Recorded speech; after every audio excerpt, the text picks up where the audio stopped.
about all jobs, although some of them may be student jobs. We believe that one of the ways that you bring people out of poverty is to raise that wage.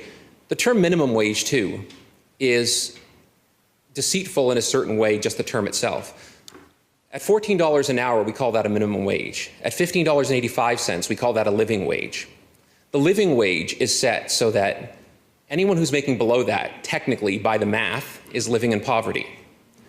So everyone who makes a minimum wage in this province is living in poverty. I have a problem with that. I have a problem with just that on its face, that the fact that our minimum wage is a poverty wage across this province.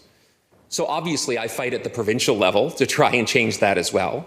At the local level, I come to groups like council and do what I can here to say, admittedly, the province hasn't kept up with where we'd like it to be, but locally, as a city, as an anchor institution, as a municipal institution, can we set the benchmark? Can we lead the way? And can we go to other large anchor institutions, like I mentioned earlier, school boards, Hamilton Health Sciences, Mohawk, McMaster, and make sure that they're leading the way as well? Because for a small business owner, I would bet that if we had a lot of people in the area of your small business who all of a sudden were making $1.85 more an hour, that you would start to see an increase in business. And that's something that small businesses do well when people have disposable income. Somebody who's making $14 an hour in this city doesn't have disposable income. Somebody who's making $15.85 probably doesn't have a lot of disposable income either. It's a living wage, but actually, in many ways, it's a surviving wage. It's what it takes to survive in this city. So I can appreciate, and I said this to many people who were running small businesses when the minimum wage provincially was coming up. I, as somebody who lives here in Hamilton, pays their taxes here in Hamilton, pays their taxes to the province. If you told me that you were a living wage small business, and because of that, I was going to pay 10% more at your store, I would shop at your store exclusively.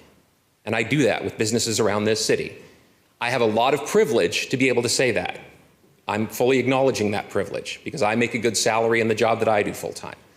But to me, and to a lot of people in the labor movement, a living wage is an important symbol of saying this is somebody who we think is respecting their employees, is trying to help them out of poverty. And that's why we make a presentation like this today. Our students being squeezed out as a result of this movement, and do you believe that livable wage should apply to seasonal work as well?